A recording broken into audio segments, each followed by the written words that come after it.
Bienvenidos viajeros del tiempo y del mito, a Pergaminos Olvidados. ¿Y si te dijera que una guerra cantada como epopeya nació no del amor, sino del orgullo herido y del silencio de un rey que casi nadie recuerda? Menelao no es el héroe que te enseñaron, ni el esposo ingenuo que otros ridiculizaron, es la grieta invisible por donde se coló el destino de reyes, ejércitos y dioses caprichosos. Su nombre fue usado, tergiversado y arrastrado por poetas, mientras la verdad se escondía entre juramentos rotos, pactos forzados y decisiones que no admitían marcha atrás. Aquí viven las preguntas que incomodan, la duda sobre si fue víctima o cómplice, la sospecha de que Troya ardió por razones más profundas que un rapto romántico. Tal vez también te has sentido alguna vez reducido a una caricatura, juzgado por una historia que otros contaron por ti. Quédate, escucha, y permite que esta travesía te devuelva el control del relato. Suscríbete al canal y camina con nosotros hasta comprenderlo todo. Capítulo 1.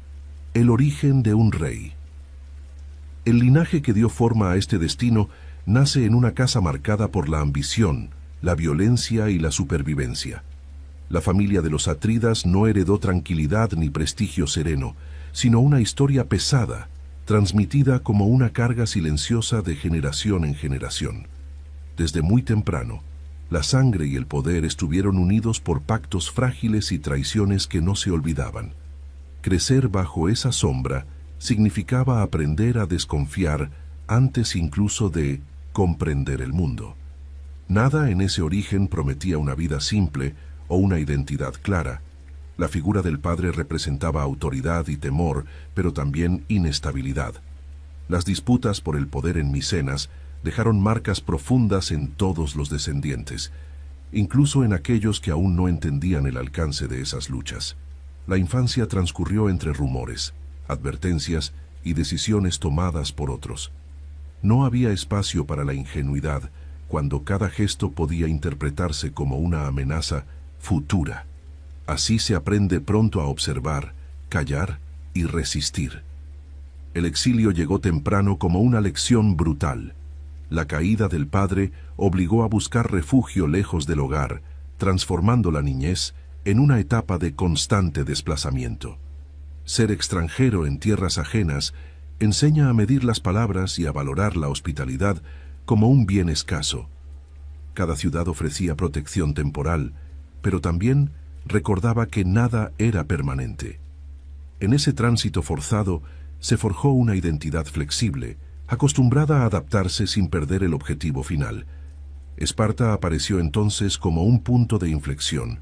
Allí no se ofrecían lujos ni promesas vacías, sino orden, disciplina y un tipo distinto de poder.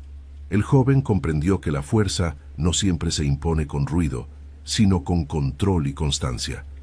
Las leyes espartanas moldeaban cuerpos y mentes con la misma dureza. Vivir bajo ese sistema dejó una huella profunda, una forma distinta de entender la autoridad y el deber. El contacto con el rigor espartano no anuló la memoria del pasado, pero la reorganizó. La idea de justicia dejó de ser abstracta y se volvió práctica, casi mecánica. Cada acción tenía una consecuencia clara, cada error un castigo inmediato. Esa claridad resultaba extrañamente tranquilizadora para alguien criado en la incertidumbre. Poco a poco, el caos familiar fue reemplazado por una lógica férrea que ofrecía estabilidad. La relación con el hermano mayor siempre fue compleja. Entre ambos existía un vínculo hecho, de admiración y rivalidad silenciosa. Uno avanzaba con decisión abierta, el otro observaba y calculaba. No era una lucha explícita, sino una comparación constante que definía límites internos. Cada logro de uno reforzaba la necesidad del otro de encontrar su propio lugar en el mundo. La formación política no llegó a través de discursos, sino de ejemplos concretos. Ver cómo se tomaban decisiones en situaciones límite enseñó más que cualquier instrucción formal. El poder se mostraba frágil cuando no era respaldado por alianzas sólidas. Aprender a leer las intenciones ajenas se volvió una habilidad esencial. En ese aprendizaje lento nació una visión pragmática del liderazgo. También hubo momentos de calma aparente, instantes breves en los que la vida parecía detenerse y ofrecer algo parecido a normalidad. Esos momentos no duraban, pero dejaban una huella emocional profunda. Servían como recordatorio de lo que estaba en juego y de lo que podía perderse. Esa memoria sería clave en decisiones futuras, cuando el deber chocara con el deseo. La noción de honor empezó a tomar forma de manera distinta a la épica tradicional. No se trataba solo de gloria en combate, sino de sostener la palabra dada incluso cuando nadie observaba. El honor silencioso, casi invisible, se convirtió en una brújula interna. No otorgaba aplausos, pero ofrecía coherencia. Esa forma de pensar lo acompañaría durante toda su vida. El aprendizaje militar fue constante, aunque no siempre protagonista.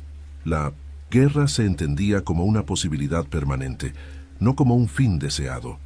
Prepararse era una obligación, no una celebración. Cada entrenamiento reforzaba la idea de resistencia más que la de ataque. Sobrevivir era tan importante como vencer. La experiencia del desarraigo fortaleció una paciencia poco común. Esperar el momento adecuado se volvió una estrategia natural. No todo debía resolverse de inmediato, y no toda ofensa exigía respuesta rápida. Esa contención interna lo diferenciaba de otros líderes más impulsivos.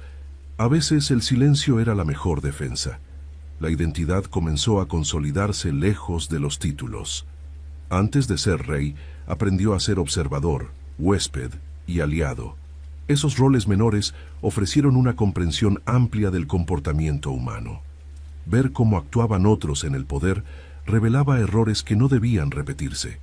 La humildad inicial se transformó en una ventaja estratégica. El peso del apellido nunca desapareció.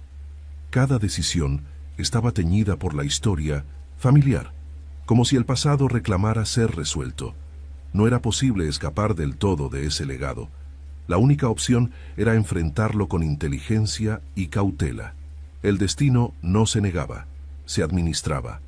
Con el tiempo, la idea de recuperar un lugar propio dejó de ser un sueño lejano. Se convirtió en una meta concreta, alimentada por la experiencia acumulada.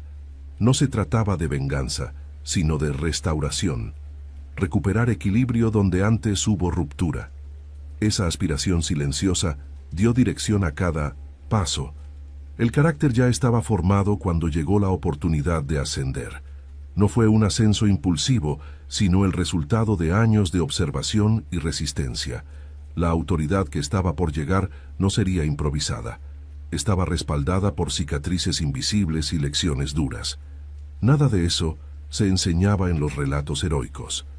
Así, el origen de este rey no se define por un nacimiento glorioso, sino por una construcción lenta y constante. Cada pérdida, cada exilio y cada aprendizaje contribuyeron a moldear una figura compleja. No nació preparado para la leyenda, fue empujado hacia ella.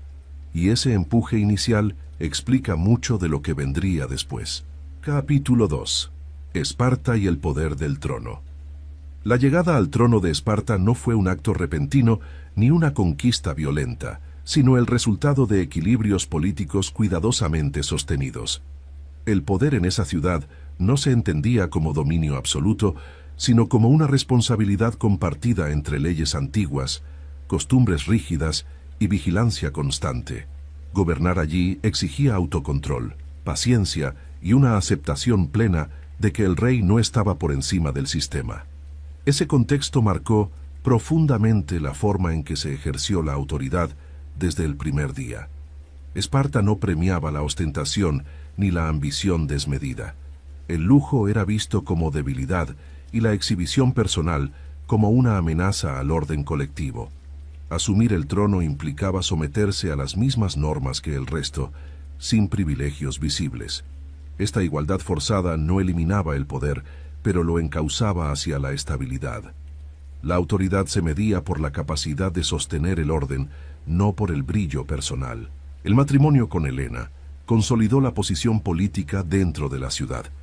No fue solo una unión personal, sino un acuerdo que reforzaba alianzas y legitimidad. En una sociedad donde la descendencia y la continuidad eran esenciales, esa unión simbolizaba equilibrio y promesa. La figura real se completaba así con una presencia que representaba prestigio y admiración. Todo parecía alinearse hacia una estabilidad duradera. El ejercicio del poder espartano estaba constantemente supervisado por los éforos. Estos magistrados vigilaban cada decisión, cada gesto y cada omisión del rey. No había espacio para impulsos personales sin consecuencias. Esta vigilancia permanente generaba una tensión silenciosa, una presión que obligaba a medir cada palabra. Gobernar era un acto de resistencia diaria contra el error. Las decisiones militares tenían un peso especial, pero no eran exclusivas del monarca. La guerra se planificaba como una extensión del orden interno, no como una aventura heroica. La disciplina colectiva primaba sobre la gloria individual. En ese marco, la figura real debía actuar como coordinador más que como protagonista. Liderar significaba mantener la cohesión, incluso en la adversidad. La vida cotidiana en Esparta reforzaba esta visión del poder. Las comidas comunes, la educación austera y la ausencia de comodidades recordaban constantemente que nadie estaba por encima del deber. Incluso el rey participaba de estas prácticas. Esa exposición constante al mismo rigor que el resto fortalecía la autoridad moral. El respeto no se imponía, se ganaba con coherencia. La relación con el pueblo era distante pero sólida. No se buscaba popularidad, sino confianza en la continuidad del sistema. Las decisiones correctas no siempre eran comprendidas de inmediato, pero se sostenían en el tiempo. Esa estabilidad generaba una aceptación silenciosa. El poder se ejercía sin discursos grandilocuentes. La dualidad del trono espartano también marcaba límites claros. Compartir el poder con otro rey implicaba negociación constante y vigilancia mutua. No había espacio para la tiranía individual. Cada acción debía considerar el equilibrio interno. Esta estructura reducía conflictos abiertos, pero aumentaba la complejidad política. El pasado personal influyó en la forma de gobernar. La experiencia del exilio y la fragilidad del poder dejaron una huella profunda. Se evitaban decisiones impulsivas y se privilegiaba la prudencia. La memoria de lo perdido funcionaba como advertencia constante. Gobernar era también proteger lo alcanzado. Esparta exigía resultados, no intenciones. La eficacia era el criterio principal para evaluar el liderazgo. Cada fracaso se analizaba con dureza, sin excusas. Esa presión constante podía desgastar, pero también fortalecía el carácter.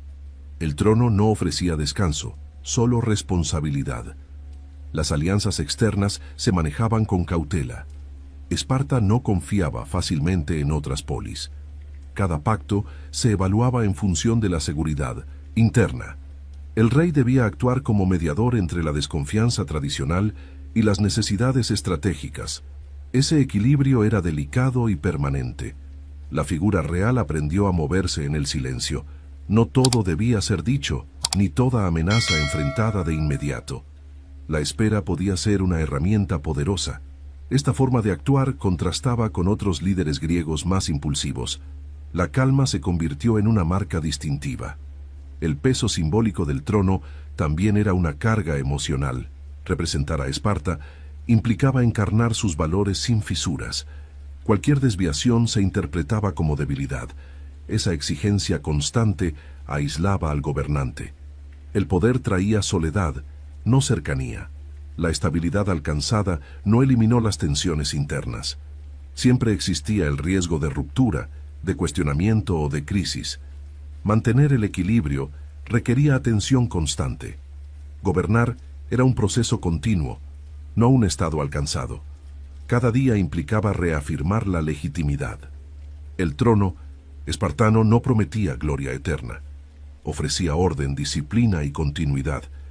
Aceptar ese rol significaba renunciar a la épica personal. El legado se construía en silencio, sin cantos ni celebraciones. Esa era la verdadera prueba del poder. Así, el gobierno en Esparta moldeó una forma particular de liderazgo, no basada en la conquista, sino en la contención. no en el brillo, sino en la resistencia. Ese aprendizaje sería decisivo cuando el equilibrio se rompiera y el mundo exigiera algo muy distinto. Capítulo 3. Helena y la promesa irrompible. La unión con Helena no fue un simple episodio romántico, sino un acontecimiento político de alcance extraordinario. Su figura concentraba prestigio, alianzas y expectativas de estabilidad entre las principales casas griegas. Elegirla como esposa implicaba aceptar un pacto implícito con todo el mundo helénico. No se trataba solo de compartir un hogar, sino de sostener un equilibrio delicado entre reyes orgullosos. Desde ese momento, cada gesto privado adquirió consecuencias públicas. El célebre juramento de los antiguos pretendientes selló ese equilibrio con una fuerza casi ritual. Los reyes que alguna vez aspiraron a su mano aceptaron proteger la unión elegida y castigar cualquier afrenta contra ella. Aquella promesa, pensada para evitar guerras, sembró sin saberlo la semilla del mayor conflicto de la época. La palabra dada se convirtió en una trampa de honor. Nadie imaginó entonces cuán costosa sería su fidelidad a ese pacto. La vida en 1900, Esparta, tras la boda, parecía destinada a una calma vigilante. La reina simbolizaba belleza y legitimidad, mientras el trono sostenía el orden. Sin embargo, bajo esa superficie estable persistían tensiones invisibles. Los relatos posteriores exageraron la armonía doméstica, pero las fuentes antiguas dejan entrever un equilibrio frágil. La presencia de admiradores, emisarios y visitantes constantes mantenía latente el riesgo. La llegada de Paris alteró ese orden con una sutileza peligrosa. No entró como enemigo, sino como huésped, protegido por las leyes sagradas de hospitalidad. Ese detalle fue crucial, pues transformó una futura ofensa en una traición doble. La confianza otorgada se volvió el punto más vulnerable. Allí comenzó a quebrarse la estabilidad que tanto había costado construir. El abandono de Helena fue interpretado de múltiples maneras, incluso en la antigüedad. Algunos relatos hablan de seducción, otros de engaño, otros de voluntad compartida. Lo cierto es que su partida no fue un simple acto privado. Representó una violación directa del pacto entre reyes. El agravio no era solo personal, sino político y simbólico. La reacción inicial no fue inmediata ni explosiva. Hubo incredulidad, consultas y silencios tensos. La idea de convocar a todos los juramentados implicaba aceptar una guerra de dimensiones imprevisibles. Dudar era humano, pero la promesa no dejaba espacio para la retirada. Cada momento de espera añadía presión al deber asumido. La figura del esposo, agraviado, quedó atrapada entre dos exigencias opuestas. Por un lado, la necesidad de restaurar el honor y cumplir el juramento. Por otro, la conciencia del costo humano que implicaría hacerlo. Esa tensión interna raramente aparece en los cantos épicos, pero atraviesa las versiones más antiguas del mito. No todos los héroes avanzan sin vacilar. Convocar a los antiguos pretendientes fue un acto de enorme peso político. Significaba recordarles públicamente una promesa que muchos preferían olvidar. Ninguno podía negarse sin perder prestigio. Así la causa dejó de ser individual y se transformó en colectiva. El conflicto ya no pertenecía a una casa, sino a toda Grecia. Helena, convertida en símbolo, dejó de ser vista como persona. Su imagen fue utilizada para justificar decisiones que ya no podían deshacerse. En Troya, su presencia también generó tensiones internas. No todos compartían la decisión de protegerla a cualquier precio. La guerra empezó antes de la primera batalla, en los debates y reproches silenciosos. El juramento funcionó como una cadena invisible. Ató voluntades distintas bajo una sola causa. Incluso quienes dudaban se vieron arrastrados por la lógica del honor compartido. Romper la palabra dada habría significado deslegitimar todo el sistema de alianzas griegas. La promesa se volvió más poderosa que la prudencia. La narrativa posterior simplificó estos hechos en términos de amor y traición. Sin embargo, las fuentes muestran un entramado mucho más complejo. La guerra no estalló por un impulso, sino por la imposibilidad de retroceder. Una vez activado el juramento, la maquinaria del conflicto se puso en marcha. Ya no había retorno. La figura del esposo fue utilizada como estandarte moral. Su agravio justificaba la movilización masiva, pero esa representación ocultaba dudas, silencios y temores. No todo fue furia ni deseo de venganza. También hubo cálculo, resignación y aceptación del destino. La promesa irrompible reveló una verdad incómoda. Las palabras, cuando son públicas y sagradas, pueden ser más peligrosas que las armas. Obligan a actuar incluso contra el propio juicio. En ese sentido, la guerra fue una consecuencia lógica, no una elección libre. El juramento decidió por todos. Helena, lejos de ser solo causa, fue también prisionera de esa promesa. Su imagen fue moldeada según las necesidades del relato. Culpa, víctima o símbolo, según quien narrara. La verdad quedó fragmentada entre versiones contradictorias, y esa ambigüedad perdura hasta hoy. El momento en que la flota comenzó a reunirse marcó un punto sin retorno. Las decisiones privadas quedaron atrás.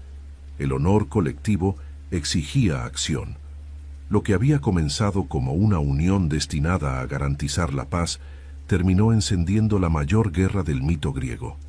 Así, la promesa que debía proteger el equilibrio se transformó en su destrucción. El juramento cumplió su función, pero a un precio inimaginable. Desde ese instante, la historia avanzó impulsada por una palabra imposible de romper, y el mundo antiguo ya no volvería a ser el mismo. Capítulo 4. La guerra que definió una era.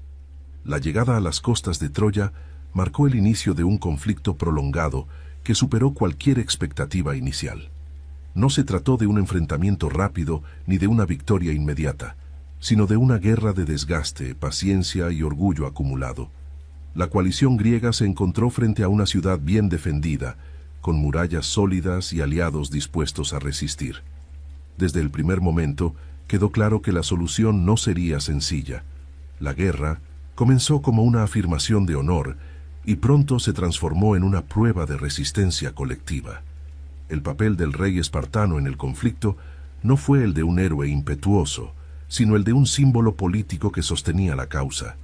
Su presencia justificaba la guerra ante los aliados y mantenía vivo el motivo original del asedio. Sin embargo, en el campo de batalla, la autoridad se distribuía entre múltiples líderes con agendas propias. Mantener la unidad entre tantos reyes orgullosos fue una tarea constante.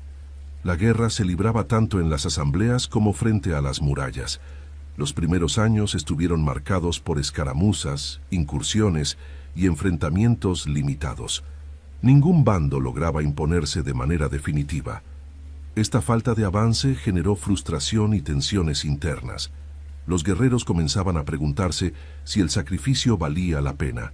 La promesa inicial se volvía cada vez más pesada con el paso del tiempo. La estrategia griega dependía en gran medida del bloqueo y del desgaste económico. Impedir el comercio y aislar a la ciudad era tan importante como ganar batallas. Este enfoque exigía paciencia y coordinación. No todos los líderes compartían esta visión, lo que generaba conflictos internos. La guerra se volvía tan política como militar. En Troya, la presencia de Helena continuaba siendo un factor de división. Algunos la veían como causa directa del sufrimiento, otros como una responsabilidad inevitable. Esa ambigüedad alimentaba debates y reproches constantes. La ciudad resistía, pero el costo humano aumentaba. La guerra ya no era una abstracción heroica, sino una realidad cotidiana. Las grandes batallas, cantadas por los poetas, representaron solo una parte del conflicto. Hubo largos periodos de espera, enfermedades y escasez. Los campamentos se convirtieron en espacios de tensión psicológica. El enemigo no siempre estaba frente a frente, sino en la mente de los combatientes. La moral fluctuaba constantemente. El liderazgo espartano se mantuvo firme en su objetivo, pero no estuvo exento de dudas. Cada pérdida reforzaba la pregunta sobre el sentido del conflicto. Sin embargo, retroceder habría significado traicionar la causa que había convocado a toda Grecia. La guerra se había convertido en una obligación moral. Abandonarla ya no era una opción. Las alianzas dentro del ejército griego eran frágiles. Rivalidades antiguas resurgían bajo la presión del asedio prolongado. Mantener la cohesión exigía diplomacia y concesiones constantes. El conflicto interno amenazaba con debilitar la causa común. La verdadera batalla, muchas veces, se libraba entre aliados. La intervención de los dioses, según la tradición, añadía un nivel adicional de incertidumbre. Favor y castigo parecían cambiar de bando sin aviso. Esta percepción influía en las decisiones humanas. Los rituales y sacrificios se multiplicaban en busca de señales favorables. La guerra se interpretaba como un reflejo de voluntades divinas cambiantes. El desgaste emocional fue tan profundo como el físico. Ver caer a compañeros, pasar años lejos del hogar y vivir en constante peligro erosionaba la determinación. La idea de gloria se diluía frente a la realidad del sufrimiento. Muchos comenzaron a desear simplemente el fin del conflicto. La guerra había dejado de ser un medio para convertirse en un fin en sí misma. Las victorias parciales ofrecían alivio momentáneo, pero no resolvían el conflicto. Cada avance era respondido con resistencia renovada. La ciudad parecía inquebrantable. Esta sensación de estancamiento alimentaba la desesperación. La guerra exigía algo más que fuerza bruta. El tiempo transformó a todos los involucrados. Los jóvenes se convirtieron en veteranos marcados por la experiencia. Las expectativas iniciales se ajustaron a una realidad más dura. La guerra redefinió identidades y prioridades. Nadie saldría de Troya siendo el mismo. La figura del esposo agraviado permanecía como referencia constante, aunque su protagonismo directo fuera limitado. Su causa seguía siendo el eje simbólico del conflicto. Sin embargo, la guerra ya había adquirido vida propia. Se luchaba por honor, por supervivencia y por no haber sufrido en vano. El motivo inicial se había ampliado. Las decisiones estratégicas comenzaron a buscar soluciones no convencionales. La idea de una victoria rápida parecía cada vez más lejana. La guerra exigía ingenio, no solo fuerza. La paciencia se agotaba. Algo debía cambiar para romper el equilibrio. La caída de héroes importantes marcó puntos de inflexión emocionales. Cada pérdida resonaba en ambos bandos. El duelo se mezclaba con la rabia y la determinación. La guerra se alimentaba de estas emociones contradictorias. El ciclo parecía interminable. Con el paso de los años, la pregunta ya no era por qué se luchaba, sino cuándo terminaría todo. La guerra había definido una generación entera. Su impacto se extendía más allá del campo de batalla. El mundo griego estaba siendo transformado de manera irreversible. Así, el conflicto que comenzó por una promesa se convirtió en una era de destrucción y aprendizaje forzado. Troya no era solo una ciudad sitiada, sino el escenario donde se redefinieron valores, límites y consecuencias. La guerra había dejado una marca profunda, y su desenlace, aún incierto, prometía cambiarlo todo. Capítulo 5. Humillación, orgullo y resistencia. La caída de Troya no trajo el alivio inmediato que muchos esperaban. Tras años de espera, pérdidas y sacrificios, el triunfo llegó envuelto en una sensación extraña, casi amarga. La victoria no borró el desgaste acumulado, ni devolvió lo que se había perdido en el camino. Para quien había sido el motivo simbólico de toda la empresa, el final no se sintió como un cierre pleno. La guerra había terminado, pero el conflicto interno apenas comenzaba. El reencuentro con Helena no fue celebrado de forma unánime ni sencilla. Las versiones antiguas coinciden en que ese momento estuvo cargado de tensión, reproches silenciosos y miradas que evitaban encontrarse. El ideal romántico se quebró frente a la realidad de los años transcurridos. No era posible volver al punto de partida como si nada hubiera ocurrido. El tiempo y la guerra habían cambiado a todos. La tradición relata un episodio de furia contenida, donde la humillación acumulada casi se transforma en violencia. Ese instante real o simbólico refleja el conflicto entre orgullo herido y autocontrol. No se trataba solo de una traición personal, sino de una herida pública expuesta ante aliados y enemigos. Contener ese impulso fue un acto de resistencia interna. A veces, dominarse es más difícil que vencer a un enemigo. La figura del vencedor quedó, paradójicamente, debilitada. Durante la guerra, el papel era claro y justificado. Tras ella, comenzaron los juicios y las comparaciones. Otros héroes acaparaban los relatos de gloria, mientras su causa era reducida a un simple pretexto. La narrativa épica no siempre fue amable. La humillación también puede venir del olvido selectivo. El orgullo exigía una respuesta, pero no había un enemigo claro al cual enfrentar. La ciudad había caído, el juramento se había cumplido. Sin embargo, la sensación de haber sido utilizado como símbolo persistía. La guerra había engrandecido a algunos y empequeñecido a otros. Aceptar ese desequilibrio era parte del precio pagado. Las tensiones dentro del bando vencedor no desaparecieron con la victoria. Viejas rivalidades resurgieron ahora sin un enemigo común que las contuviera. Los reproches por decisiones pasadas comenzaron a aflorar. Cada líder revisaba la guerra desde su propio interés. La unidad se disolvía lentamente. La humillación no siempre fue explícita. A veces se manifestaba en gestos mínimos, en palabras medidas, en silencios prolongados. La falta de reconocimiento dolía tanto como la crítica abierta. El orgullo herido buscaba formas de reafirmarse sin provocar nuevos conflictos. Resistir también significaba soportar esas pequeñas derrotas cotidianas. La relación con los dioses tampoco ofreció consuelo inmediato. Los sacrificios realizados durante la guerra no parecían haber garantizado un favor duradero. La sensación de abandono divino se mezclaba con la culpa por los excesos cometidos.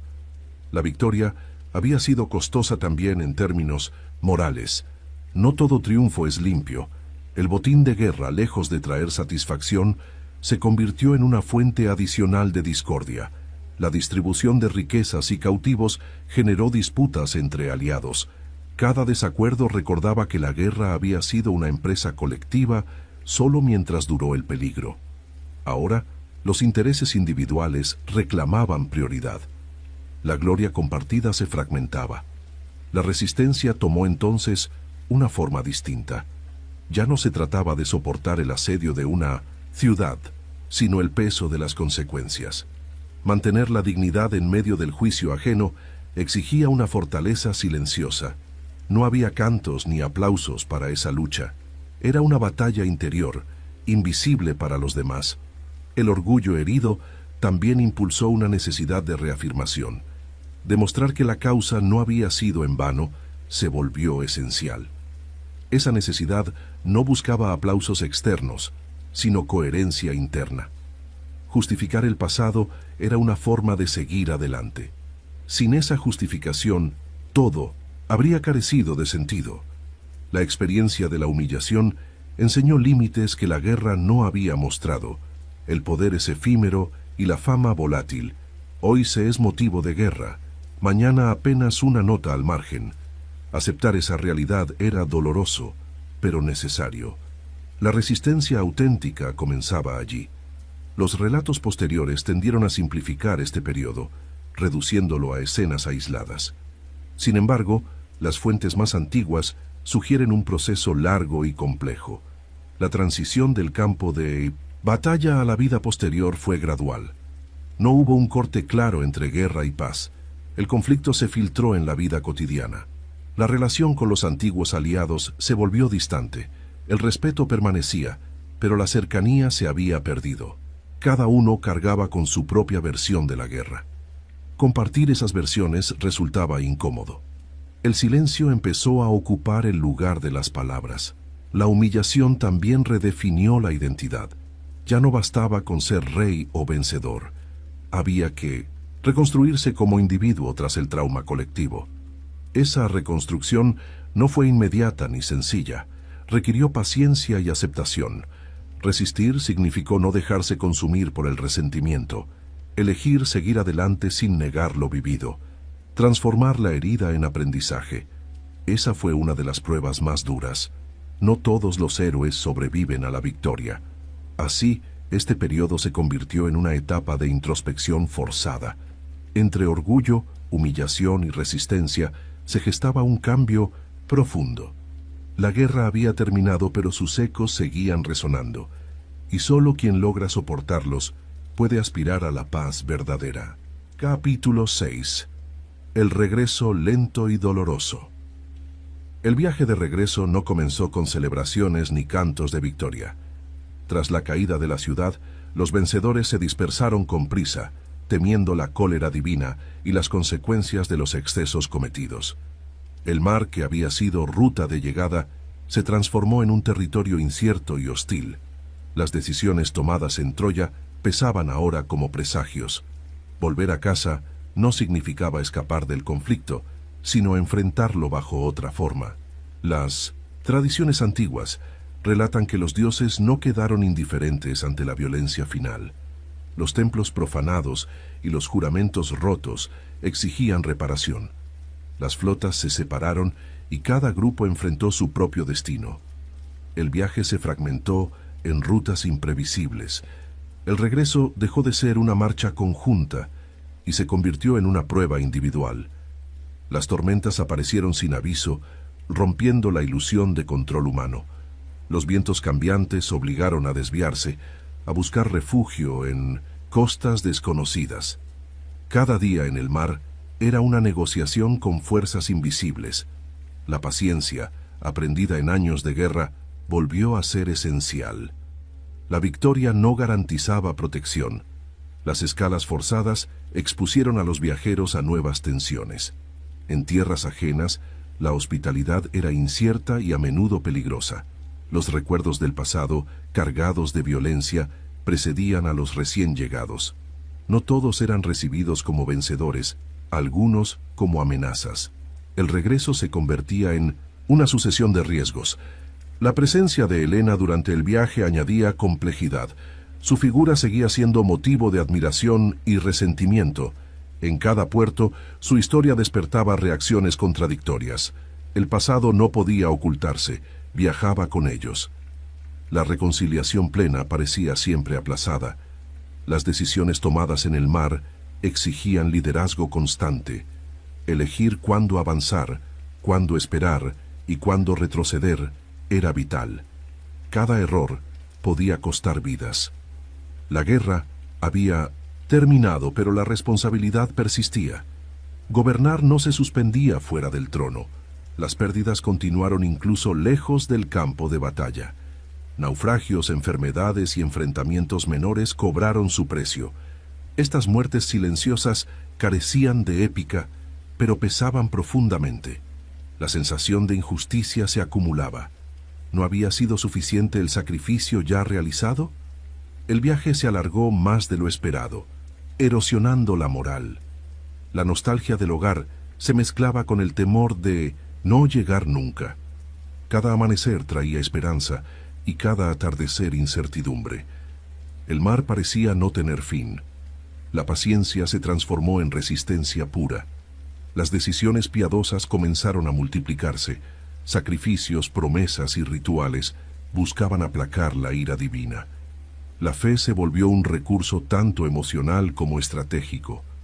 Creer ofrecía consuelo cuando la razón no alcanzaba. La supervivencia dependía también de esa esperanza. Algunas tradiciones hablan de encuentros con figuras míticas y pruebas simbólicas. Más allá de su literalidad, estos relatos reflejan la percepción de un viaje marcado por lo extraordinario. El regreso no era un simple desplazamiento físico, era una transición moral y espiritual. La separación de otros líderes griegos reforzó la sensación de soledad. Cada uno enfrentaba su propio juicio, su propio castigo o recompensa. La guerra había unido, el regreso aislaba. Las alianzas se diluían con la distancia.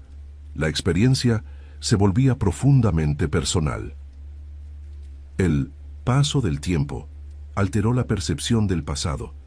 La guerra comenzaba a sentirse lejana, casi irreal. El presente exigía atención constante. El regreso obligaba a mirar hacia adelante, aunque el pasado siguiera pesando. Avanzar era la única opción. Las costas conocidas finalmente aparecieron en el horizonte, pero no trajeron alivio inmediato. Llegar no significaba ser recibido sin reservas. El recuerdo de la guerra precedía a los viajeros. Volver implicaba enfrentar nuevas miradas y expectativas. El retorno a tierras familiares estuvo marcado por una mezcla de alivio y tensión. El hogar ya no era el mismo, ni quienes regresaban tampoco. El tiempo había cambiado todo. Reconstruir la normalidad requería esfuerzo. La experiencia del viaje dejó cicatrices invisibles. El mar enseñó humildad y límites. Ninguna victoria es completa sin pagar un precio. El regreso fue una lección prolongada sobre consecuencia y paciencia. Las historias de otros regresos trágicos circulaban como advertencias. Cada paso dado parecía desafiar al destino. La cautela se volvió una virtud indispensable. Sobrevivir al regreso era tan importante como haber ganado la guerra. El viaje lento y doloroso redefinió el significado del hogar. No era solo un lugar físico, sino un estado al que había que volver a pertenecer. Esa pertenencia ya no estaba garantizada, había que reconstruirla. Así, el regreso no cerró la historia, sino que la transformó. Lejos de la gloria del combate, comenzó una etapa de prueba, silenciosa. El mar fue juez y maestro, y solo quien logró atravesarlo pudo aspirar a la paz. Capítulo 7. Reconciliación y silencio. El regreso definitivo a Esparta no estuvo marcado por desfiles ni celebraciones públicas. La ciudad recibió a sus reyes con respeto contenido, consciente de que los años de ausencia habían dejado huellas profundas. El orden debía restablecerse sin estridencias, como dictaban las costumbres locales. La normalidad no se imponía, se reconstruía paso a paso. El silencio comenzó a ocupar el lugar del relato épico.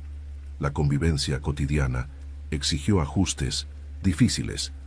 Volver a gobernar después de una guerra tan larga implicaba reinsertarse en un sistema que había seguido funcionando sin presencia directa. Las leyes permanecían, pero las personas habían cambiado. Reafirmar la autoridad requería prudencia y escucha. El poder se ejercía ahora con una memoria pesada a cuestas. La relación con Helena entró en una fase distinta, menos visible y más compleja.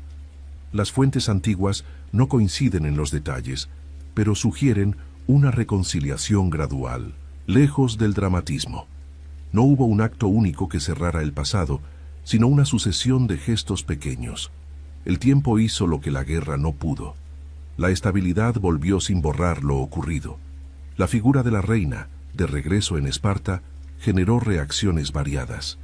Admiración, recelo y curiosidad convivían en la mirada del pueblo. El recuerdo de Troya no desapareció, pero dejó de ser un tema constante. La vida exigía avanzar. El silencio social funcionó como un pacto tácito para seguir adelante. Gobernar después de la guerra implicó revisar prioridades. La defensa, la disciplina y la cohesión interna recuperaron protagonismo. No había espacio para aventuras externas ni gestos impulsivos. La experiencia había enseñado el costo de las promesas irreversibles. La prudencia se convirtió en una forma de sabiduría política. Las versiones contradictorias sobre lo sucedido comenzaron a circular con más fuerza. Poetas, viajeros y cronistas ofrecían relatos distintos, a veces opuestos. Cada versión resaltaba héroes y minimizaba responsabilidades. La verdad se fragmentaba en narraciones parciales. Ante esa multiplicidad, el silencio personal resultaba más honesto que la disputa pública. El recuerdo de la guerra seguía presente en los veteranos. Muchos regresaron marcados por lo vivido, incapaces de adaptarse de inmediato. El gobierno tuvo que atender esas heridas invisibles. Reconstruir no era solo levantar muros, sino sanar personas. La paz también exigía esfuerzo colectivo. La relación con otras ciudades griegas entró en una etapa de distancia respetuosa. Las alianzas se enfriaron, pero no se rompieron. Cada polis procesaba la guerra a su manera. Esparta optó por la estabilidad interna antes que por la influencia externa. El silencio diplomático evitó nuevos conflictos. En el ámbito personal, la reconciliación implicó aceptar límites. No todo podía explicarse ni justificarse. Algunas preguntas quedarían sin respuesta. Vivir con esas dudas era parte del aprendizaje. La madurez llegó al aceptar que no todo conflicto se resuelve con palabras. El paso del tiempo suavizó las tensiones más visibles. Las generaciones más jóvenes comenzaron a escuchar la guerra como historia lejana. Para ellos, Troya era un relato, no una experiencia. Esa distancia temporal permitió una forma de reconciliación colectiva. El pasado se integró sin dominar el presente. La autoridad recuperó su estabilidad sin recurrir a la imposición. El ejemplo y la coherencia pesaron más que el recuerdo del conflicto. Gobernar en silencio reforzó la confianza interna. La ciudad valoraba la continuidad por encima de la gloria pasada. El orden se sostuvo sin necesidad de proclamaciones. Las ceremonias religiosas adquirieron un tono más sobrio. Los rituales ya no pedían victoria, sino equilibrio. Aplacar a los dioses significaba también respetar límites humanos. La experiencia había demostrado los riesgos del exceso. La moderación se volvió una virtud central. El silencio no implicó olvido, sino contención. Elegir no hablar fue una forma de proteger lo construido.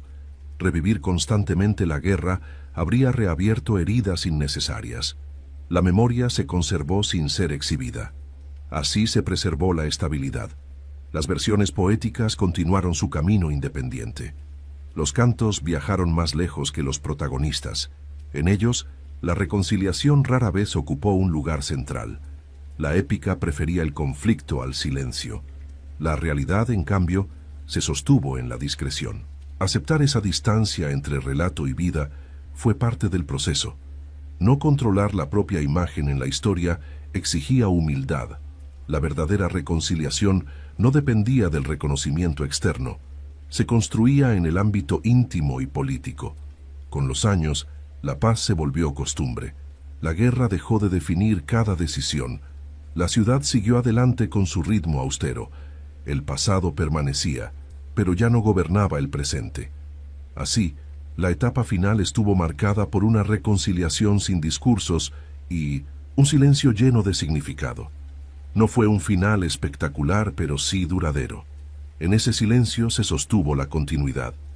Y allí, lejos del estruendo, se cerró el ciclo de una vida atravesada por la historia. Capítulo 8. Curiosidades y misterios de Menelao. Las fuentes antiguas no se ponen de acuerdo sobre muchos detalles de su vida, y esa falta de consenso es uno de los rasgos más fascinantes del personaje.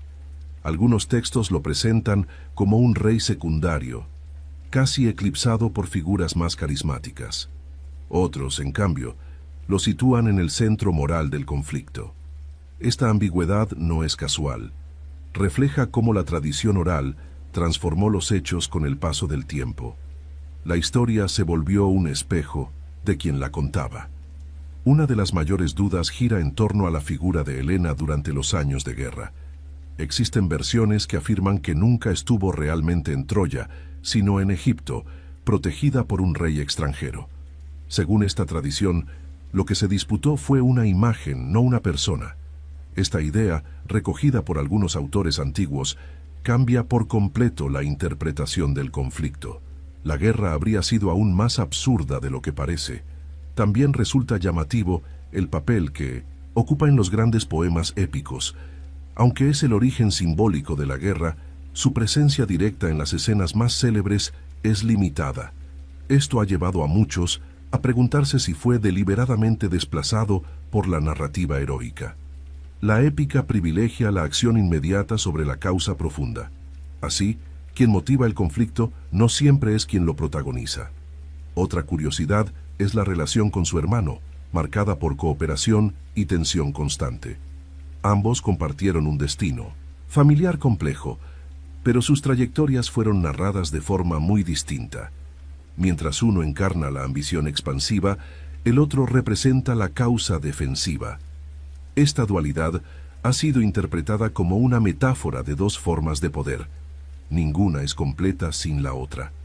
El regreso relativamente exitoso contrasta con el destino trágico de otros líderes griegos. Muchos no sobrevivieron al viaje de vuelta o encontraron la muerte en su propio hogar. Este hecho ha sido interpretado como un signo de moderación o de favor divino.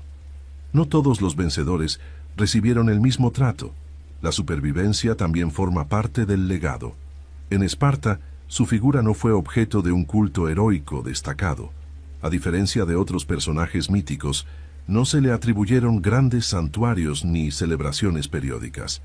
Esto encaja con la cultura espartana, poco dada a la exaltación individual. El silencio institucional también puede entenderse como una forma de respeto. No todo reconocimiento necesita monumentos. La duración de su reinado tras la guerra es otro punto debatido. Algunas tradiciones sugieren un gobierno largo y estable, otras hablan de un retiro temprano. Esta incertidumbre refleja la dificultad de separar mito e historia. La cronología antigua rara vez es precisa. Lo que importa es la imagen transmitida. Resulta curioso cómo su carácter es descrito de manera cambiante. A veces aparece como prudente y reflexivo, otras como impulsivo y dominado por la ira. Estas contradicciones no son errores, sino capas narrativas superpuestas. Cada autor proyectó en él valores distintos. El personaje se adaptó a las necesidades del relato. La relación con los dioses también presenta ambigüedades. En algunos relatos recibe ayuda divina, en otros es castigado con dureza. Esta oscilación refleja una moral compleja, donde no hay favores permanentes. Los dioses del mito griego son volubles. La justicia divina no siempre coincide con la humana. Otra cuestión intrigante es el papel político real que tuvo durante la guerra.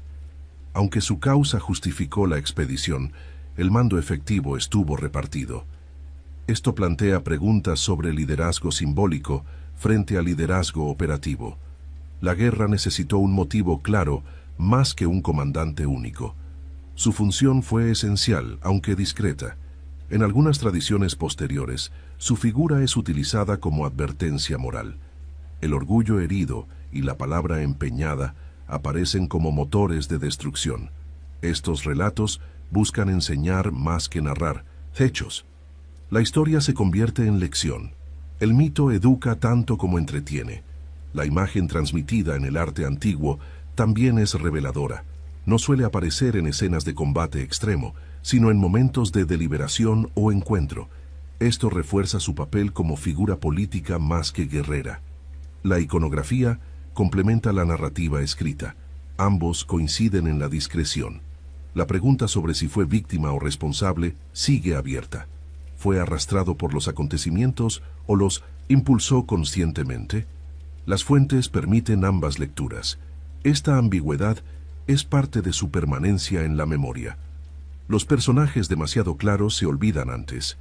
El contraste entre su fama moderna y su importancia antigua también es notable. Hoy es recordado casi exclusivamente por Helena. En la antigüedad, su papel era más amplio y complejo. La simplificación moderna reduce la profundidad del relato. Recuperar esa complejidad es un acto de justicia histórica.